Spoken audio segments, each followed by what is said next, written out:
नमस्कार मित्रों, स्वागत है आप सभी का एग्रीज्ञानपीठ अकेडमी में एक बार फिर। और आज के दिन लाया हूँ आपके लिए धुएंधार सीरीज जो पहले से चल रही है, उसी सीरीज़ को हम लोग कंटिन्यू कर रहे हैं। तो देखते हैं क्या है भाई सीरीज़ में खासियत। तो भैया खासियत तो सभी को पता ही होगा क्या है। महाकाल की कृपा से आप सभी का पहले तो भाई स्वागत है। हर भाई बहन जो हमारा AGTR का तैयारी कर रहा है, जो हमारे भाई UP कैडेट का तैयारी कर रहे हैं, जो ICR की, जेट की, BHU भी, और इन सारी चीज़ों में अगर वो सिलेक्शन पाना चाहते हैं तो आप एग्रीज्ञानपीठ अकेडमी एग्रीकल्चर सभी एग्जाम के लिए कॉमन सीरीज लेकर आया। मतलब कि जो कि आपके आने वाले सभी एग्रीकल्चर के एग्जाम, जो भी बनडे एग्जाम होते हैं, उन एग्जाम को क्या भाई तार तार कर देगा। और हौसला बनाए रखो मित्रों, हौसला ही सबसे बढ़िया होता है। और हमेशा एग्रीज्ञानपीठ एक नए अंदाज में आता है। बोलो भाई क्या है नया अंदाज, कि हम ना जले हम ना फटें, कि हम ना जले हम ना फटें, धूप में चलें पर बीच न कटे, एग्रीकल्चर वाले दिल से महान। क्यों भाई, एग्रीकल्चर वाले दिल से महान, बाकी सब बोले इन्हें छोड़ो ये तो है किसान। तो भाई किसान ही नहीं, एग्रीकल्चर वाला दिलो दिमाग से बड़े ही मेहनती होते हैं, बड़े ही मेहनती होते हैं साथियों। और हम क्या कवर करेंगे, हम इस कॉमन सीरीज़ में क्या कवर करने वाले हैं। तो सबसे पहले भैया एग्रीकल्चर का कोई भी एग्जाम दे रहे हो, हमारी इस सीरीज़ में आपको जो 5000 क्वेश्चन मिलने वाले हैं, अगर आप उनको कर लेते हैं तो साथियों कोई भी ऐसा एग्जाम, AGTR कुछ नहीं है भाई, UP कैडेट कुछ नहीं है। जब आप AGTR कर लोगे ना तो तो आप UP कैडेट जैसे एग्जाम कुछ नहीं है, छूमंतर रह जाएंगे। ठीक है, हम यहाँ पर वही बताएंगे जो एग्जाम में पूछा जाता है। फालतू का हम आपको 50 बुक नहीं बताते हैं मित्रों, 50 बुक बताने कोई फ़ायदा नहीं है। ठीक है, अगर आपने एग्रीकल्चर में ये कॉमन सब्जेक्ट पार कर लिए, पढ़ लिए अच्छे ढंग से, यानी आर पार कर दिया। कौन कौन से भैया, तो जनरल एग्रीकल्चर में आता है सबसे पहले एग्रीकल्चर का हिस्ट्री क्या है, इंपॉर्टेंस क्या है। यहाँ से क्वेश्चन कोई लोग नहीं बना पाता है। कई सारे लोग एग्रीकल्चर के हिस्ट्री में क्या क्वेश्चन बनाएंगे भला, पर भाई पूछ देता है कि भाई बताओ वैदिक काल में गेहूं का प्रचलन हुआ था कि नहीं हुआ था। तब आपको लगता है ये क्वेश्चन कहाँ से पूछ दिया है बताओ भाई। तो ऐसा ही लगेगा जैसे पेट एग्जाम में पूछा था कि महात्मा गांधी ने लंगोटी कब से पहनना शुरू किया, सभी लोग भोजक क्या रह गए थे, पर वो क्वेश्चन बनने का जायज़ था। ठीक है, तो समझ सकते हो मित्रों, इसी प्रकार से आने वाले दिन में यही कंपटीशन है। कृषि का इतिहास क्या है, महत्व क्या है, मृदा विज्ञान, जल प्रबंधन, उर्वरक एवं खाद यानी जो फर्टिलाइजर मैन्योर होता है, इसको थोड़ा पढ़ लेना। ठीक है, और क्या है भाई, एग्रो क्लाइमेटिक जोन पढ़ लेना, सीड साइंस पढ़ लेना, क्रॉपिंग सिस्टम पढ़ लेना, कीट एवं रोग नियंत्रण पढ़ लेना, पशुपालन एवं दुग्ध उत्पादन पढ़ लेना नहीं, सब कुछ यहीं पे पढ़ाया जाएगा। एक एक क्वेश्चन एक सब्जेक्ट का। ठीक है, जैविक खेती एवं स्थायी कृषि क्या है, कृषि यांत्रिकी की मूल बातें पढ़ लेना। तो ये आपका एग्रीकल्चर का है। फिजिक्स का काफ़ी पूछा जाता है एग्रीकल्चर का पार्ट। देखो फिजिक्स आपको वही नहीं पढ़ने जाना जो प्योर साइंस होता है। एग्रीकल्चर का मतलब कौन सा, यांत्रिकी, गति के नियम तो हर जगह पूछे जाएंगे, कार्य ऊर्जा शक्ति तो पूछे जाएगा भाई, टेम्परेचर और उष्मा भी, ऑप्टिक्स यानी प्रकाशिकी, विद्युत एवं चुंबकत्व, द्रव्य की अवस्थाएँ, आधुनिक भौतिकी की अवधारणाएँ, ये भी पढ़ के जाना है भाई। केमिस्ट्री में क्या क्या पढ़ना होगा, परमाणु की संरचना हो गया, एक सेकंड, परमाणु की संरचना देख लेना, आवाज़ चाड़ी, केमिकल जो बॉन्ड होते हैं वो, अम्ल क्षार लवण, कार्बनिक यौगिक यानी जो हाइड्रोकार्बन होते हैं, अल्कोहल, एसिड होते हैं, ये सब एग्रीकल्चर एग्जाम में पूछे जाते हैं साथियों। इनके बिना पेपर ही नहीं बन रहा है आजकल। रासायनिक अभिक्रियाएँ देख लेना, इलेक्ट्रोकेमिस्ट्री देख लेना, पर्यावरण रसायन देख लेना। अगला है बायोलॉजी में तो भाई बहुत इंपॉर्टेंट है, सेल संरचनाकार क्या है, प्लांट फिजियोलॉजी जरूर आता है, प्लांट किंगडम देख लेना और एनिमल किंगडम देख लेना, मानव शरीर रचना एवं कार्य देख लेना, और भी आपका कुछ चीज़ें हैं, जेनेटिक्स देख लेना थोड़ा। ठीक है, बायोटेक्नोलॉजी जरूर, बायोटेक्नोलॉजी तो हर जगह देखो, बायोटेक्नोलॉजी की वीडियो हमारे यूट्यूब चैनल पर मिल जाएंगे, प्लेलिस्ट में कई सारे बनाए हैं। ठीक है, तो हर सब्जेक्ट के वैसे मिल जाएंगे। ठीक है, लेकिन हम ये सिर्फ आपकी सीरीज ला रहे हैं, AGTR के एग्जाम के आधार पर ला रहे हैं। ठीक है, और UP कैडेट तो अपने आप होता जाएगा। ठीक है भाई, जब आप बड़ा पढ़ोगे तो छोटा अपने आप होता जाएगा। ठीक है, तो और क्या है, परिस्थिति और पर्यावरण जो इकोलॉजी और इन्वायरमेंट, ये भी आजकल क्लाइमेट चेंज यानी जलवायु परिवर्तन के दौर में बहुत ज़्यादा एग्जामिनर पूछने की कोशिश कर रहा है। ठीक है भाई, शुरुआत करते हैं पहले क्वेश्चन से। उससे पहले थोड़ा बता दें आपको, प्लीज़ चैनल को सब्सक्राइब कर लें बिना कहे, क्योंकि भाई आप लोग अगर समझते हो कि यहाँ पर कुछ चीज़ें ऐसी हैं जो आपके भविष्य के लिए काफ़ी ज़्यादा तार करने वाली चीज़ें हैं, तो प्लीज़ आप लोग समझदार हैं। और आपकी ईमानदारी तो यही है साथियों। ईमानदारी असल क्या है, पढ़ाई तो सभी लोग करते हैं, लेकिन हाँ आप यही, अब अगर आपके अंदर ये भाव है कि जिस वक्त हमें कोई नहीं देख रहा होता है, उस वक्त हमें ऊपर वाला खुदा खास्ता देख रहा होता है। ठीक है, इसी तरीके से आप लोग चैनल सब्सक्राइब कर दें। आपको तो हम देख तो नहीं रहे हैं, लेकिन आपको ऊपर वाला देख रहा है, इसलिए ईमानदारी यही है। पढ़ाई के साथ अगर यही ईमानदारी आपने दिखाई तो मित्रों भले ही कम पढ़ाई करो लेकिन ज़रूर सफल होगे। ठीक है, क्वेश्चन नंबर 1, क्रोमोप्लास्ट में कौन सा पिगमेंट होता है, तो भाई कौन सा है, केराटिनोमाइड। जहाँ पर समझाने वाली बात होगी समझा देंगे। ठीक है, वरना अब इतना ज़्यादा समय भी नहीं बचा है, चारों विकल्प को एक एक घंटे में डिस्क्राइब करें। दूसरा क्वेश्चन है एरोपोनिक्स क्या है। एरोपोनिक्स का मतलब होता है हवा में खेती, ऑप्शन नंबर हो जाएगा C, हवा में खेती। तीसरा नंबर है ATP सिंथेसिस किस प्रक्रिया में सक्रिय है, ऑप्शन हो जाएगा B, प्रकाश संश्लेषण। अगला है 4 नंबर, ग्रीन रेवोल्यूशन कब आया था, ऑप्शन हो जाएगा B, 1960 में आया था ग्रीन रेवोल्यूशन। ड्रिप इरिगेशन से लाभ क्या है, तो देखो लाभ तो कई सारे हैं, लेकिन सबसे बड़ा लाभ है जल बचत भाई। जल के बचत के लिए ही सिंचाई ड्रिप इरिगेशन लाया गया था। अगला है कौन सी फसल नाइट्रोजन जोड़ती है, तो भाई कौन सी होगी, गेहूँ जोड़ेगा, नहीं जोड़ेगा, डायरेक्ट दलहनी मारो, या फिर कोई दलहनी फसल दी है जैसे मूंग कोई भी दी है। ठीक है, देखो मित्रों इस सीरीज़ में थोड़े सिंपल क्वेश्चन रहेंगे, तो आप ये मत करें यार इतना सिंपल क्वेश्चन करा रहे हैं, ऐसे कहाँ आने वाले हैं। तो भाइयों ये आपकी गलती है साथियों, ठीक है, यही क्वेश्चन नहीं हो पाते हैं, ठीक है, क्योंकि हम आपका ओवर कॉन्फिडेंस यहाँ पे मारने के लिए आया हूँ, तोड़ने के लिए आया हूँ। अभी ऐसे ऐसे क्वेश्चन मिलेंगे ना, देख के हवा ख़राब हो जाएगी, लेकिन वो सभी इंपॉर्टेंट होंगे साथियों। हमारा उद्देश्य ये है कि एक भी क्वेश्चन एग्जाम में ये मत कह सके, अब देखो आप हमें ये मत बताना कि एग्री ज्ञानपीठ से इतने क्वेश्चन आए, बल्कि आप एग्जाम में पेपर देने के बाद हमको ये बताएं कि ऐसा कौन सा क्वेश्चन था जो एग्री ज्ञानपीठ से नहीं आया है। 7 नंबर देखते हैं भाई साहब, फसल चक्रण से क्या लाभ है। फसल चक्रण से लाभ क्या है भाई, तो लाभ क्या है, हम मिट्टी का संतुलन बनाने के लिए करते हैं, ठीक है, भूमि का संतुलन बना रहे हैं, कहीं ज़्यादा फर्टिलाइजर ना हो जाए, कहीं इतने कम ना हो जाएँ, तो इस प्रकार से एक संतुलन बनाए रखते हैं, ठीक है। अगला है मिट्टी का पीएच बढ़ाने हेतु क्या डालें भैया, क्या डालें, मिट्टी का पीएच बढ़ाने के लिए क्या डालोगे भाई, तो चूना। पीएच बढ़ाने के लिए पीएच बढ़ाने के लिए भैया चूना डालो। अगला है आईसीआर की स्थापना 1934, ठीक है। अगला है उर्वरक में एनपीके के क्या है, ऑप्शन नंबर हो जाएगा सी, ऑप्शन हो जाएगा सी पोटेशियम, ठीक है। ये वाला क्वेश्चन थोड़ा रोक के चलना, आईसीआर की स्थापना, ठीक है, थोड़ा इसमें डाउट है, ठीक है। अगला है कौन सा फसल रबी में बोई जाती है, ऑप्शन हो जाएगा बी गेहूँ ऐसी भाई जो रबी में बोई जाती है। सिंपल से क्वेश्चन है, ठीक है, थोड़ा लेवल बढ़ेगा, धीरे धीरे बढ़ेगा। अब ऐसा नहीं हम आपको पहले ही सीरीज़ से हम बड़े बड़े तगड़े क्वेश्चन लाना शुरू करते हैं, ठीक है। शुष्क भूमि कृषि के लिए उपयुक्त फसल है कौन सी भैया, तो बाजरा है, ऑप्शन हो जाएगा बी बाजरा। अगला है कृषि में प्राथमिक पोषक तत्व कौन से हैं, NPK nitrogen phosphorus potash, NPK प्राथमिक पोषक तत्व। बीज दर का अर्थ क्या है, अब लो ऐसे क्वेश्चन आ जाएंगे, यहाँ तो आपको सरल लगेगा पर वहाँ आपको चारों लगेंगे कि यार चारों सही हो सकते हैं, ठीक है। तो क्या होगा, प्रति हेक्टेयर बीज, और भी ऑप्शन दे सकता है ना, प्रति बीघा दे सकता है, इस प्रकार के सॉरी।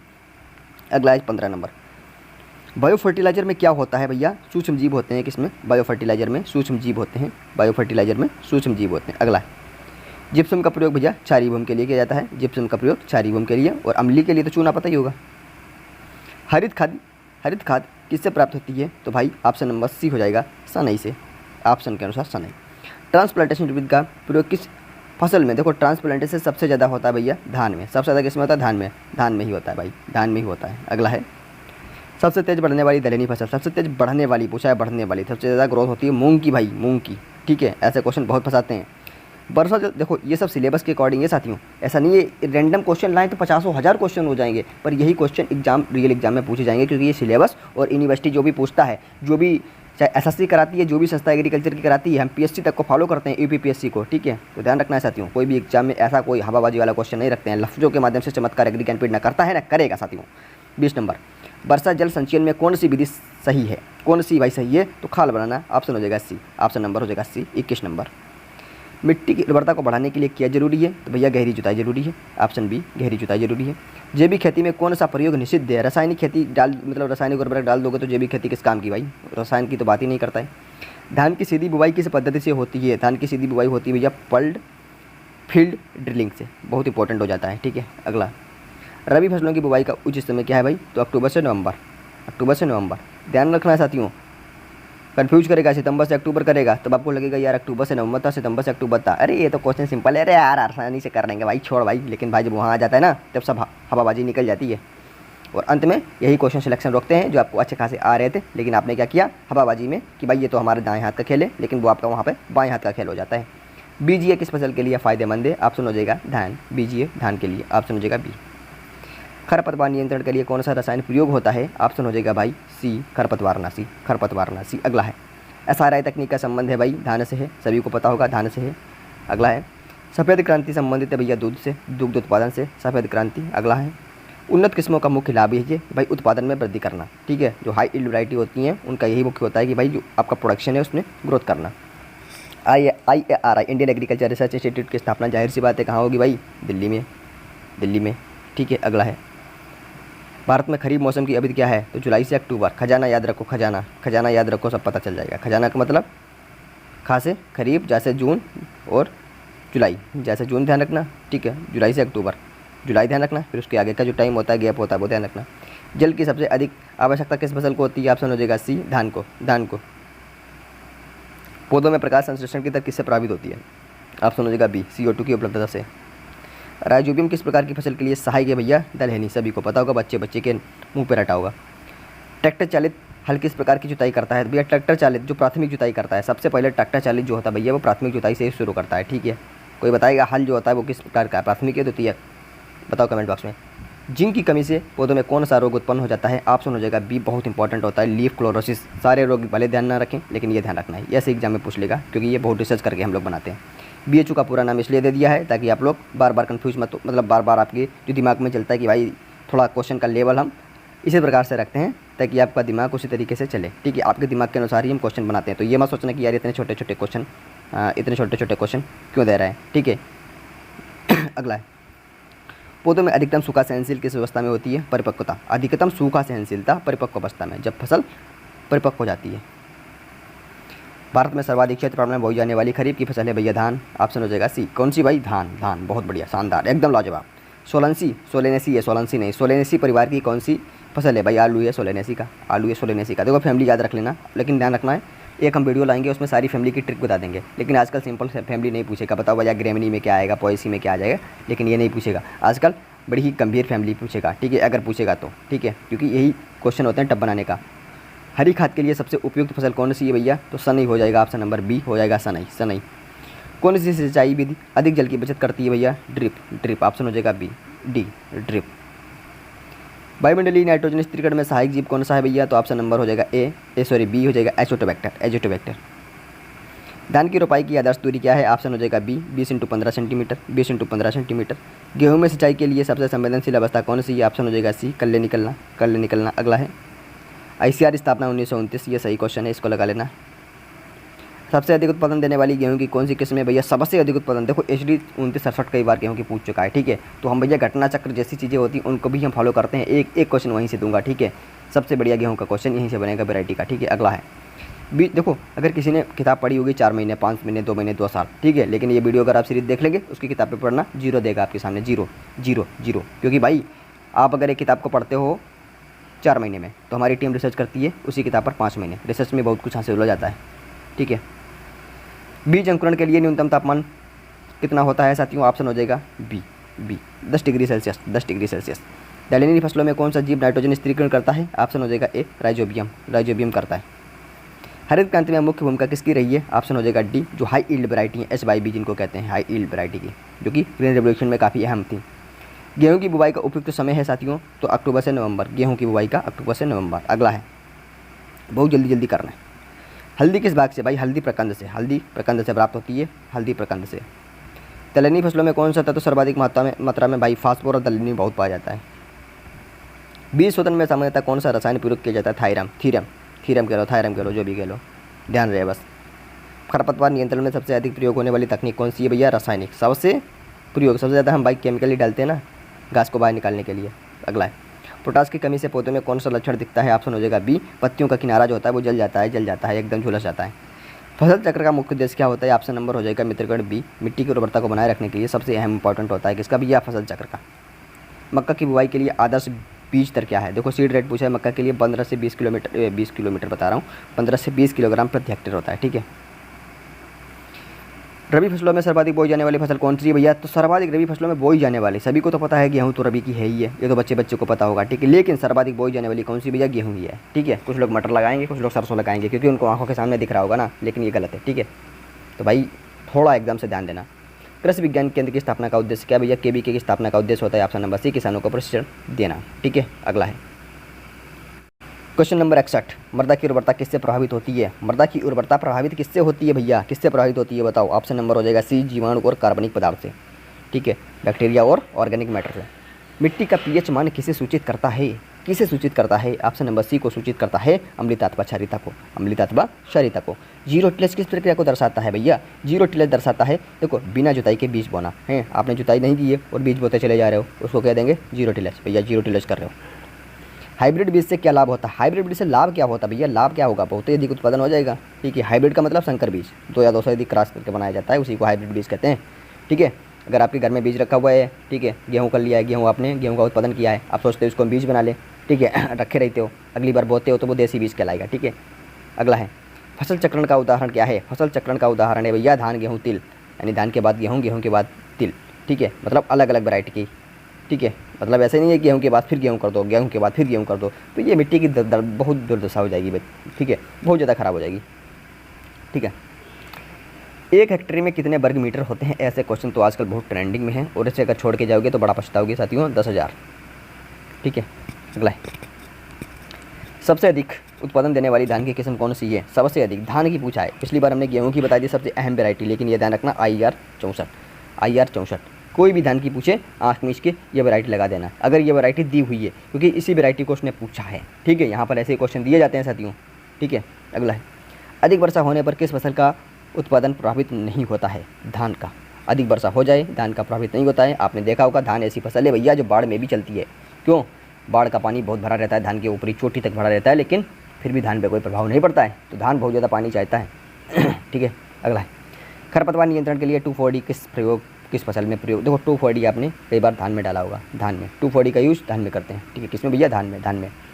गेहूँ में प्रोटीन की मात्रा लो भाई, प्रोटीन गेहूँ में 12% के 12%। अगला है, गेहूँ का बोटानिकल नेम सभी को पता होगा भैया, बताने की जरूरत है ही नहीं, ऑप्शन सी देख लो। अगले क्वेश्चन की तरफ बढ़ जाओ।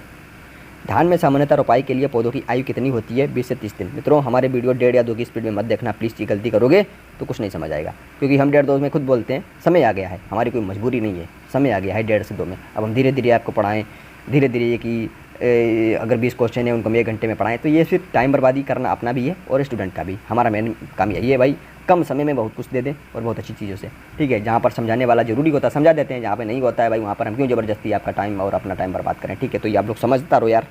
ठीक है। ग्रीन मैन्योरिंग किसे कहते हैं? ऑप्शन हो जाएगा बी, हरी फसल को उगाकर खेत में जोत देना। मित्रों अगला है, पाले से सर्वाधिक प्रभावित होने वाली फसल कौन सी है भैया? सर्वाधिक पाले से आलू। गेहूँ की बुवाई के लिए आदर्श टेम्परेचर भैया 15 से 20। आइडियल टेम्परेचर होता है वीट की बुवाई के लिए। 82 किस फसल में? देखो 82 जो होता है वो धान में की जाती है। 82 का मतलब होता है पहली सिंचाई के बाद जुताई और निराई करना, इसे कहते हैं 82। ठीक है। देखो अब 82 आपने पहली बार सुना होगा, अब आपको 82 ही नहीं पता है तो भैया आप कैसे बता दोगे धान में? तो ऐसे क्वेश्चन हम बता देते हैं। ठीक है। ICAR का हेडक्वार्टर जाहिर सी बात है दिल्ली में होगा, IARI हो चाहे ICAR हो। शुष्क भूमि कृषि किसे कहते हैं? देखो शुष्क भूमि कृषि पूछ दिया है, इसका मतलब होता है, अब आपको लगेगा यार क्या हो सकता है, तो सीमित वर्षा वाले क्षेत्रों में। शुष्क मतलब सूखी, तो जहाँ पे वर्षा कम होगी, जैसे राजस्थान वाले क्षेत्रों में। ठीक है। कृषक बीमा योजना का मुख्य उद्देश्य क्या है? ऑप्शन हो जाएगा बी, किसानों को फसल का बीमा देना। रबी फसलें किस मौसम में भैया? अक्टूबर से नवंबर, यानी रबी फसलें जैसे गेहूँ हो गया, ये सब अक्टूबर से नवंबर। आलू किस प्रकार की फसल है भैया? कंद वाली फसल है, कंद वाली। आलू तना है कि जड़? बताओ भाई कमेंट बॉक्स में कोई लोग, अगर है तना तो क्यों? पाला से बचाने के लिए क्या करना चाहिए? ऑप्शन नंबर ए हो जाएगा, खेत में अधिक पानी देना चाहिए। अगर पाला से बचाना भैया तो आप पानी जो है खेत में अधिक दे दो, ताकि पाले का प्रभाव कम हो सके। कौन सी फसल दलहनी है? भाई सभी को पता होगा, बताएंगे नहीं। भारत में सबसे अधिक बोई जाने वाली फसल कौन सी है? सबसे अधिक बोई जाने वाली फसल भैया धान हो जाता है, ऑप्शन के अनुसार। ऐसा नहीं है जितनी फसल है सभी में धान ही हो जाएगा, हम ऑप्शन के अकॉर्डिंग इसमें बता दिया है कि भैया धान हो जाएगा। ठीक है। और मेनली यही क्रॉप होती हैं, इन्हीं से क्वेश्चन पूछता है। ठीक है। यूरिया में नाइट्रोजन पूछता है भाई, यूरिया में नाइट्रोजन 46% होता है, ऑप्शन नंबर हो जाएगा सी, डी नहीं सी। अगला है, फसल बीमा योजना किस वर्ष प्रारंभ की गई थी? ऑप्शन हो जाएगा सी, 2016 में फसल बीमा योजना, फसल बीमा प्रधानमंत्री। अगला है, मक्का का उपयोग किसके लिए किया जाता है? मक्का का उपयोग किसके लिए नहीं किया जाता है? देखो मुझे भी ध्यान आ गया, मुझे भी ध्यान नहीं रहा किया जाता है, नहीं मैं भी छोड़ गया। तो सबसे पहले जहाँ पर भी नहीं आए वहाँ पे गोला खींच लेना कि नहीं पूछा है तो भैया झूठ। ठीक है। मक्का का उपयोग, अब आपको लगेगा मक्का का उपयोग किसके लिए किया जाता है, तो आप आटा ही देखोगे यार, आटा तो बनता ही है, चारा भी होता है। एक देख लोगे आँख में इसके मार दो, यार यही होगा यार, यही होगा, इसको मार दो। लेकिन आपने पूरा देखा ही नहीं है, इतना सिंपल क्वेश्चन आ गया है, आपने अपना मनोबल खो दिया। लेकिन अगर ज्ञानपीठ आपको कहता है कि भाई हमारे वीडियो में, हमारे पेड क्विज में अपना मनोबल खोइएगा, इसलिए हम टेलीग्राम ग्रुप आप लोग ज्वाइन कर लीजिएगा, वहाँ पे पेड क्विज कराते हैं। जो गलती आप एग्जाम हॉल में करने वाले हैं, जो आपका एक नंबर से सिलेक्शन रोकने वाला है, वो आप हमारी पेड क्विज में गलत करिएगा। सारे डाउट, सारे कन्फ्यूजन हमारी पेड क्विज में छोड़ के जाइएगा, ताकि आप आने वाले दिन में रियल कॉपी में, रियल MR सीट में वो गलती बिल्कुल भी ना करें। और हम चाहते भी नहीं है हमारे एग्री ज्ञानपीठ का कोई भी भाई बहन ये गलती करे। ठीक है। 88 नंबर, धान की बौनी किस्म कौन सी? भैया बौनी किस्म धान की बहुत इंपॉर्टेंट है, जिया किस्म, लेकिन किसी को नहीं पता होता ये बौनी है कैसी है, तो भैया ये डॉर्क वेराइटी यानी कि बौनी किस्म है।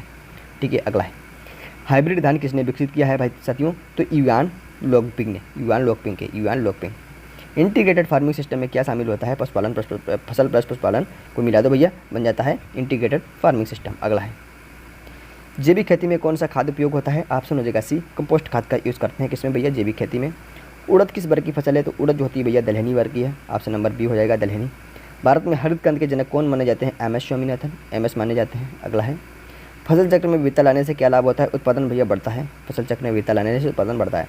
मूंगफली किस मौसम में उगाई जाती है भैया? खरीफ में उगाई जाती है मूंगफली भैया खरीफ में। अगला है, अधिक फसल उत्पादन के लिए पी तत्व का कार्य क्या होता है? फूल व बीज उत्पादन करना। पी तत्व का काम होता है फूल या बीज उत्पादन करना। रबी की प्रमुख दलहनी फसल कौन सी है भैया? तो चना है। ऑप्शन नंबर सी हो जाएगा, चना के साथ जाएगा। किस मिट्टी में धान की फसल अच्छी होती है भैया? दोमट में होती है धान की फसल बहुत ही बढ़िया, दोमट में। देखो यहाँ पर आपको एक और कन्फ्यूज़ करेगा, दोमट के अलावा एक और होती है जलोढ़, ठीक है, तो दोमट ध्यान रखना यहाँ पे। बीजी यानी ब्लू ग्रीन एल्गी किसके लिए उपयोग होता है भैया? नाइट्रोजन स्थिरीकरण, नाइट्रोजन फिक्सेशन के लिए बीजी का उपयोग करते हैं, ठीक है। निम्न में से कौन सी फसल अधिक जल की आवश्यकता रखती है? तो भैया कौन सी रखती है? तो भैया धान के अलावा और कौन होगा वाला, ठीक है, धान के अलावा। अगला है फसल बीमा योजना मुख्यतः किस उद्देश्य के लिए है? फसल बीमा योजना किस लिए है भैया? ऑप्शन हो जाएगा बी, फसल क्षति से बचाव के लिए, ठीक है। अब कुछ लोग कन्फ्यूज होंगे किसानों की ऋणों के लिए होगी यार ये तो योजना, लेकिन ये नहीं है, फसल क्षति से बचाव के लिए, तो ऐसा समझिएगा, कॉमन सेंस लगाइएगा। भारत में रबी फसलों की बुआई कब होती है? रबी फसलों की अक्टूबर से नवंबर बता चुका हूँ, फिर भी देख लो। सोयाबीन किस बार की है भैया? जाहिर सी बात है तिलहनी होगी, लेकिन इसमें लोग कन्फ्यूज हो जाते हैं, तिलहनी मार देते हैं, क्योंकि पता तो है सभी को, बच्चे को, लेकिन क्या है, आदत है कॉन्फिडेंस लो करने की, कॉन्फिडेंस ज़्यादा करने की, ज़्यादा कॉन्फिडेंस से मामला बिगड़ जाता है। हरा खाद देने वाली फसल कौन सी है? हरा खाद देखो, कॉन्फिडेंस उस जगह पे रखो जहाँ पे रखना चाहिए, फालतू का कॉन्फिडेंस हमेशा नुकसानदायक होता है, ठीक है। हरा खाद देने वाली फसल कौन सी है भैया? तो ऑप्शन नंबर हो जाएगा सी, सनई। चावल का बोटैनिकल नेम क्या है भाई साहब? चावल का बोटैनिकल नेम क्या है? ऑप्शन हो जाएगा बी, ओराइजा सटाइवा। चावल का बोटैनिकल नेम ओराइजा सटाइवा। अगला है भारत में सबसे अधिक दलहनी फसल कौन सी बोई जाती है? सबसे अधिक भैया चना, ऑप्शन नंबर ए हो जाएगा चना। अगला है कौन सी फसल कंद से उगाई जाती है? ऑप्शन हो जाएगा सी, आलू। कौन सी फसल कंद से उगाई जाती है? ऑप्शन हो जाएगा सी, आलू। अधिक उपज वाली गेहूं की पहली किस्म कौन थी? अधिक उपज वाली गेहूं की पहली किस्म कौन सी थी? पहली किस्म पूछा है तो कल्याण सोना। कौन सी भाई? कल्याण सोना। ऑप्शन क्या है? बी, कल्याण सोना। अगला है जिप्सम किसके सुधार के लिए प्रयोग किया जाता है भैया? क्षारीय मृदा के लिए जिप्सम का प्रयोग किया जाता है, बता चुका हूँ, ध्यान रखना है, क्षारीय मृदा के लिए जिप्सम का प्रयोग। यूरिया में नाइट्रोजन 46 होता है। दलहनी फसलें मिट्टी में क्या सुधार कर सकती हैं भैया? नाइट्रोजन स्थिरीकरण। ICR स्थापना हो चुका था। गन्ना किस प्रकार की फसल है? वार्षिक। देखो गन्ना जो है भाई वार्षिक फसल है। देखो कुछ क्वेश्चन में ICR की स्थापना थोड़ा गलत टाइप हो गया है, ठीक है, गलत टाइप हो गया है, और कई बार क्वेश्चन पता नहीं PDF बनाने वाले की थोड़ी गलती रही है, मैं देख लूँगा उसको। गन्ना किस प्रकार की फसल है? तो ऑप्शन हो जाएगा सी, वार्षिक फसल है, ऑप्शन नंबर सी। अधिक तापमान की स्थिति में कौन सा फसल उपयुक्त होती है? तो भैया मक्का। ऑप्शन हो जाएगा बी, मक्का उपयुक्त होती है। अगला है बायो फर्टिलाइजर किससे बनता है? ऑप्शन हो जाएगा सी, सूक्ष्म जीवाणु से बनता है। क्या? Bio fertilizer. जलवाष्प के अत्यधिक संचय से कौन सी समस्या होती है? अत्यधिक संचय से भैया क्या हो जाता है? तो फफूंदी रोग हो जाता है, फंगस डिजीज हो जाता है। अगला है पपड़ीदार मिट्टी को किस फसल के लिए अच्छा माना जाता है? पपड़ीदार मिट्टी को किस फसल के लिए अच्छा माना जाता है? ऑप्शन हो जाएगा ए, धान के लिए, ठीक है। अगला है जायद फसल के समय में बोई जाती है भैया? फरवरी मार्च में जायद फसल बोई जाती है, ऑप्शन हो जाएगा ए। इंटीग्रेटेड पेस्ट मैनेजमेंट यानी IPM का मुख्य उद्देश्य होता है, ऑप्शन हो जाएगा सी, संतुलित कीट नियंत्रण। अगला है गन्ने में फार्लोइंग तकनीक क्या है? ऑप्शन हो जाएगा बी, जल निकास की तकनीक। बायो फर्टिलाइजर का उदाहरण है राइजोबियम, सी ऑप्शन। मूंगफली किस प्रकार की किस्म है भैया? दलहनी है, दाल वाली, सभी को पता है, तो मूंगफली दलहनी है, ठीक है। भू संरक्षण का मुख्य उद्देश्य क्या है? ऑप्शन हो जाएगा सी, भूमि कटाव को रोकना। शुष्क खेती के लिए कौन सी फसल उपयोगी है भाई? बाजरा। शुष्क कृषि के लिए भाई देखो आपने देखा होगा राजस्थान जैसे इलाके होते हैं काफ़ी, वहाँ पे शुष्क एरिया होता है, तो वहाँ पे बाजरा बहुत अच्छा होता है, और बाजरा को हमारी सरकार प्रमोट भी कर रही है, ठीक है। कोई बताएगा कमेंट बॉक्स में अंतर्राष्ट्रीय बाजरा दिवस कब है? अंतर्राष्ट्रीय बाजरा किस वर्ष को घोषित किया गया है बताओ? 125 नंबर। NPK में पी का अर्थ फास्फोरस। क्वेश्चन ऐसे ही हवाबाजी कर दिया ताकि बहुत ही सिंपल दे दिया जाए। अल्पकालिक फसलों को कितने दिनों में काटा जाता है? 90 से 120 दिनों। अभी तगड़े क्वेश्चन आने शुरू होंगे, थोड़ा धैर्य रखें, अभी तो 500 क्वेश्चन भी नहीं किया है। काला गेहूँ क्या है? काला गेहूँ बायोटेक्नोलॉजी आधारित किस्म, ठीक है। काला गेहूँ बन ही जाता है क्योंकि आप बायोटेक्नोलॉजी का यूज़ कर रहे हैं, जीनोम सीक्वेंसिंग वगैरह करेंगे तो भाई उससे क्या होगा? काला नीला पीला जैसे भी तैयार करो, ठीक है। तो काला गेहूँ क्या है? बायोटेक्नोलॉजी आधारित किस्म। हाइब्रिड बीजों की पहचान कैसे की जाती है? तो भाई देखो टैग और पैकिंग से, अगर हाइब्रिड बीज हैं तो उसमें टैग कैसा लगा है और उसकी पैकिंग किस प्रकार की है, इससे हम पहचान लगा सकते हैं। देखो रंग से पता नहीं लगेगा भाई, रंग से भला बीज का क्या पता लगाओ? स्वाद से कैसे लगाओगे? आकार से कैसे लगाओगे? स्वाद से कैसे लगाओगे भाई? रंग पता चला केमिकल मिलाओ, लेने चले गए, स्वाद चले गए स्वर्गलोक। फार्मर्स फील्ड स्कूल का उद्देश्य क्या है? आप देखो फार्मर्स फील्ड स्कूल होती है, वहाँ पर क्या होता है? ट्रेनिंग दी जाती है, यानी प्रशिक्षण देना। अगला है सबसे अधिक उपयोग की जाने वाली दलहनी हरी खाद फसल कौन सी है? ऑप्शन हो जाएगा ए, मूंगे। सबसे अधिक मूंग। ऑप्शन क्या है? ए। फसल बीमा योजना मुख्यतः किस उद्देश्य के लिए है? फसल बीमा योजना मुख्यतः फसल क्षति से बचाव के लिए, यानी फसल देखो बीमा सभी का होने लगा है, ठीक है। जिस तरीके से इंसान का बीमा होता है उसी तरीके से फसलों का, पता नहीं कब आंधी आ जाए, कम से कम पैसा तो मिल जाएगा, लेकिन जमा करना होता पहले। भारत में रबी फसलों की बुआई कब होती है? सी नंबर ऑप्शन, अक्टूबर से नवंबर, ठीक है। रिपीट हो रहा है तो क्या है? सोयाबीन पूछ चुका हूँ, ठीक है। अगला है हरा खाद यानी हरी खाद देने वाली फसल कौन सी है? भैया सनई है, ऑप्शन नंबर हो जाएगा सी, सनई। अगला है चावल का बोटन निकलने मोरा जैसा टेबा, सभी को पता है, ठीक है। भारत में सबसे अधिक दलहनी फसल कौन सी बोई जाती है? ऑप्शन हो जाएगा ए, चना। सबसे अधिक दलहनी फसल चना बोई जाती है।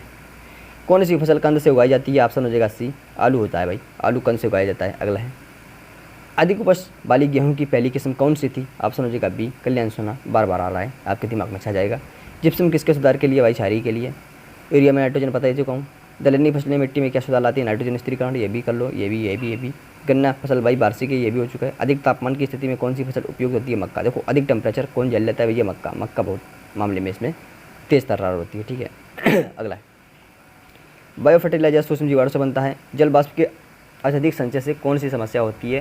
देखो जल वाष्प जो होता है अगर बहुत ज़्यादा स्टोर हो जाएगी तो उससे क्या होगा, थोड़ी देर बाद क्या हो जाएगा, जो फंगस वाले रोग होते हैं, फफूंद वाले रोग होते हैं, वो उत्पन्न होने लगेंगे, ठीक है। कौन से भैया? फंगस वाले। पपड़ीदार मिट्टी को किस फसल के लिए अच्छा माना जाता है? धान के लिए मित्रों, धान के लिए ऑप्शन ए हो जाएगा, धान। अगला है जायद फसल किस समय में बोई जाती है? जायद। देखो जायद कब बोई जाएगी भाई? होली के टाइम बोई जाएगी ना, फरवरी से मार्च। अगला है इंटीग्रेटेड पेस्ट मैनेजमेंट का मुख्य उद्देश्य क्या है? ऑप्शन हो जाएगा सी मित्रगण, संतुलित कीट नियंत्रण, संतुलित कीट नियंत्रण। अगला है गन्ने में फारलोइंग तकनीक क्या होती है? ऑप्शन हो जाएगा बी, ऑप्शन हो जाएगा बी, जल निकास की तकनीक के लिए फारलोइंग तकनीक का यूज होता है।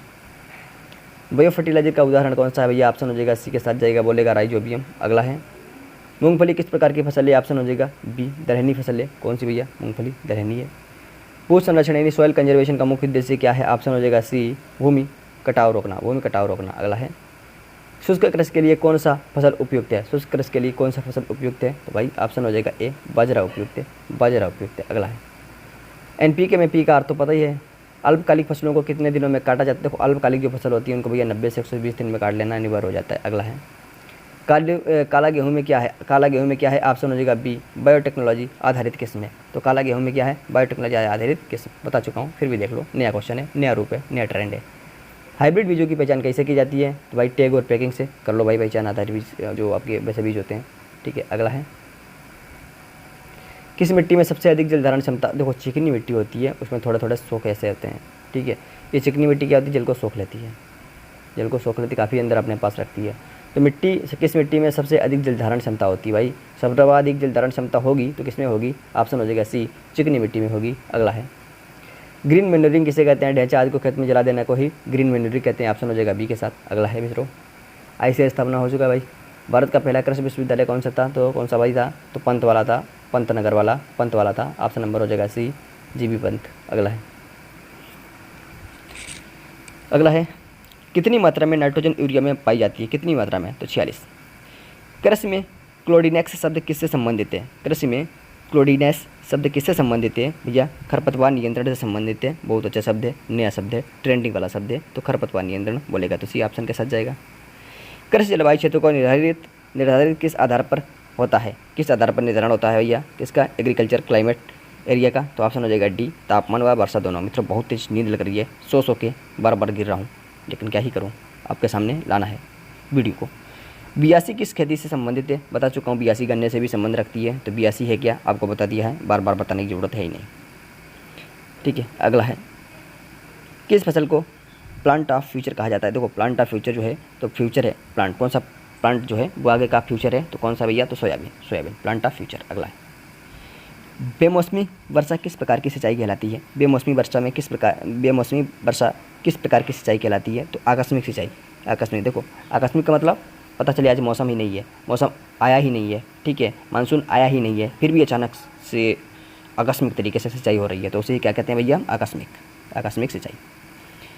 ट्रांसप्लांटिंग किस फसल में नहीं होती है? आलू में नहीं होती भैया, आलू में नहीं होती है ट्रांसप्लांटिंग, बल्कि धान में भी करते हैं भाई। धान की जो रोपाई करते हैं, SRI मेथड, ये सब पढ़ा होगा आपने। प्याज की तो करते ही करते हैं, टमाटर की भी करते हैं, तो लेकिन भाई आलू की नहीं करते हैं, आलू की नहीं करते हैं। आलू में हम डायरेक्ट क्या करते हैं? आलू को काट के हम खेत में बुआई कर देते हैं। अगला है आजकल तो मशीनें आ गई हैं। तिलहनी फसलों के लिए कौन सा खाद उपयोगी है? तो सल्फर हो जाएगा, ऑप्शन हो जाएगा सी, सल्फर उपयोगी है, सल्फर उपयोगी है। गेहूं की अधिक उत्पादन देने वाली किस्म कौन सी है भाई? अधिक उत्पादन देने वाली किस्म है भैया के 9107 9107 9107। सोयाबीन किस प्रकार से संबंधित है? तो फेवेसी से भैया, फेवेसी से ऑप्शन हो जाएगा बी, फेवेसी से। मल्चिंग किसके लिए उपयोगी है? ऑप्शन हो जाएगा डी, मल्चिंग भैया बीड कंट्रोल के लिए, नमी संरक्षण के लिए, तापमान यानी जो टेम्परेचर होता है उसको भी कंट्रोल करने के लिए जरूरी होता है। मल्चिंग बहुत इंपॉर्टेंट क्रिया हो जाती है मित्रगण। CSCB का कार्य क्या है भैया? MSP का निर्धारण करना, ठीक है, CSCB, ठीक है। देखो MSP का निर्धारण करता है CSCB, ठीक है। गन्ने पे MSP नहीं मिलता है, ध्यान रखना, क्या मिलता है फिर? उस पर FRP मिलता है, FRP फेयर एंड रेम्युनरेटेड प्राइस, ठीक है, ये भी ध्यान रखना है, ठीक है। लेग्यूम फसलों के लिए सबसे अधिक उपयुक्त pH रेंज क्या है? ऑप्शन हो जाएगा सी, 6 से 7.5, 6 से 7.5। अगला है क्वेश्चन, अगला है लेग्यूम फसलों के लिए सबसे उपयुक्त pH रेंज क्या है? 6 से 7.5, ऑप्शन हो जाएगा सी, 6 से 7.5। भारत में कृषि जनगणना कितने वर्षों में होती है? ऑप्शन हो जाएगा 5। अब की बार तो नहीं हुई, 2011 से कोई जनगणना हुई नहीं है। अब देखो 2027-28 तक होगी। मृदा परीक्षण का मुख्य उद्देश्य क्या है? ऑप्शन हो जाएगा सी, उर्वरक की सही मात्रा का निर्धारण करना। सबसे पहले HYB किस देश ने विकसित की थी? भैया सबसे पहले मेक्सिको ने विकसित की थी, ऑप्शन हो जाएगा बी। उच्च नमी वाली मिट्टी में कौन सी फसल उपयुक्त है? तो भैया कौन सी है भाई? धान, ऑप्शन सी। इरिगेशन एफिशिएंसी का मतलब है जल उपयोग दक्षता, यानी जो वाटर होता है, वाटर क्या जो यूटिलाइज करते हैं तो उसका एफिशिएंसी कितनी है। अगला, कौन सी सिंचाई प्रणाली सबसे कम जल व्यय करती है? तो सबसे कम भाई ड्रिप करती है, सी नंबर, सबसे कम करती है ड्रिप। बायो फर्टिलाइजर में कौन शामिल नहीं है? ऑप्शन हो जाएगा सी, यूरिया शामिल नहीं है। कौन सा भाई? यूरिया शामिल नहीं है। अगला है, कृषि विज्ञान केंद्र की स्थापना किस संस्था ने की थी? या ICR ने की थी, ऑप्शन हो जाएगा बी, ICR ने की थी। पोषणीय दृष्टि से गोल्डन राइस में क्या होता है? ऑप्शन हो जाएगा बी, विटामिन ए होता है। किसमें भैया? गोल्डन राइस में। कौन सी फसल वर्षा आधारित क्षेत्र में उपयुक्त है? ऑप्शन हो जाएगा ए, मक्का। मक्का वर्षा आधारित किस्म में उपयुक्त है। क्रॉप इंटेंसिटी बढ़ाने का अर्थ क्या है? ऑप्शन हो जाएगा बी, अधिक फसल चक्र अपनाना। अगला है 190। इंटीग्रेटेड फार्मिंग का क्या लाभ है? ऑप्शन हो जाएगा ए, विविध आय के स्रोत। भाई इंटीग्रेटेड अगर फार्मिंग कर रहे हो, कई सारे आय के स्रोत हो जाएंगे भाई। इंटीग्रेट तरीके से कर रहे हो, कहीं उधर से पैसे ईंटे, कहीं इधर से ईंटे, ठीक है। इंक्लूजन कृषि में किससे जुड़ा है? तो इंक्लूजन का मतलब होता है दलितों का शामिल होना। इंक्लूजन नहीं, इंक्लूजन, ठीक है। समावेशन भी इसी से जुड़ा हुआ है, ठीक है। कृषि अनुसंधान नीति का संचालन कौन करता है? ऑप्शन हो जाएगा बी, ICR करता है। उपज स्तर बढ़ाने में कौन सा तरीका अधिक कारगर है? देखो, उन्नत बीज, आपकी जो वैरायटी होनी चाहिए वो उन्नत होनी चाहिए। कौन सा भैया? तो बी हो जाएगा, उन्नत बीज। कौन सी फसल में रोपाई नहीं होती है? तो भाई सी ऑप्शन में, यानी गेहूं में रोपाई होती ही नहीं है। नाबार्ड की स्थापना कर रहा है भाई कौन? 1982 में कर रहा है। कौन सी खाद जैविक नहीं है? भैया यूरिया जैविक नहीं है। अगला है, चावल की संकर किस्म कौन सी है? चावल की संकर किस्म है भाई, ऑप्शन बी है भाई, बी है ऑप्शन। भारत में कृषि प्रधान मौसम कौन सा है? मानसून के समय जो कि आने वाला है। सोलर पंप का लाभ क्या है? ऑप्शन हो जाएगा बी, जो बिजली होती है उसकी बचत होती है। सोलर पंप लगा लो भाई, बिजली नहीं देना पड़ेगा। ICR का आयोजित राष्ट्रीय कृषि ओलंपियाड का नाम क्या है? नाम क्या है भाई? एग्री यूनिफेस्ट। तो ये है इसका नाम। तो ये आपके काफ़ी क्वेश्चन मित्रों हो गए हैं, ठीक है। तो नेक्स्ट वीडियो में फिर मिलता हूँ। और प्लीज़ आप लोगों को पता होगा कि हम 2-3 चीज़ों पर फोकस करते हैं। एग्जाम का ट्रेंड कैसा है, सिलेबस कैसा है, पुराने पेपर कैसे पूछे हैं और कैसे बदल रहा है। हम इसी तरीके से PSC तक के लेवल को छूते हैं, ठीक है। कोई भी क्वेश्चन यहाँ पे बाहर नहीं जाएगा। अगर आप एक किताब को 4 महीने पढ़ने में लगाते हैं तो हम 4 महीने में ही रिसर्च करके, कई सारे लोग रिसर्च करके उन क्वेश्चनों को लाते हैं जिनका सार क्या है, जो एग्जाम में बार बार पूछे जाते हैं या फिर तोड़ मड़ोड़ के पूछे जाते हैं, ठीक है। आपसे कहा जाता है कि भाई PYQ पढ़िएगा, पुराने पेपर देखिएगा, किसी भी एग्जाम के, कोई भी एग्जाम देने जा रहे हो। लेकिन आप क्या है, पुराने पेपर तो देखते ज़रूर हो, लेकिन क्या करते हो, उसमें 4 विकल्प देखते हो, एक सही होता है, उसको टिक करके चले जाते हो या उसको रट लेते हो। लेकिन बाकी 3 क्या है, उनको इग्नोर कर दिया। तो जिस तरीके से आप उन ऑप्शन को इग्नोर कर रहे हैं, उसी तरीके से आने वाले एग्जाम आपको इग्नोर कर रहे हैं। क्योंकि आज के समय वही ज़रूरत है कि भाई चारों ऑप्शन को ढंग से पढ़िएगा। ये चारों ऑप्शन दिए हैं तो कुछ ना कुछ खास दिए होंगे, वरना ऑप्शन नहीं देगा। कोई भी क्वेश्चन एग्जामिनर पूछता है तो उस क्वेश्चन में कोई ना कोई ट्विस्ट जरूर होता है, लेकिन उस ट्विस्ट को समझना ही आपकी समझदारी और आपकी पढ़ाई है। यही असलियत होती है ज्ञान की, ठीक है। तो मित्रों, लेकिन कुछ भी गलतियाँ हैं, कुछ गलतियाँ सभी से हो जाती हैं और कुछ लोग नहीं बता पाते हैं, एक से इंटेलिजेंट लोग। लेकिन हाँ, हमेशा ही सही निकले ये भी ज़रूरी नहीं है कोई भी चीज़। अगर आप किसी भी चीज़ को कर रहे हो तो आपका इरादा कैसा है ये देखा जाता है। इरादा आपका सत्य है, एकदम राइट पाथ पे था, तो हमेशा राइट पाथ पे ही काम होगा। तो फिर मिलता हूँ अगले वीडियो नेक्स्ट वीडियो के साथ, तब तक के लिए जय हिंद, टेक केयर, बाय बाय।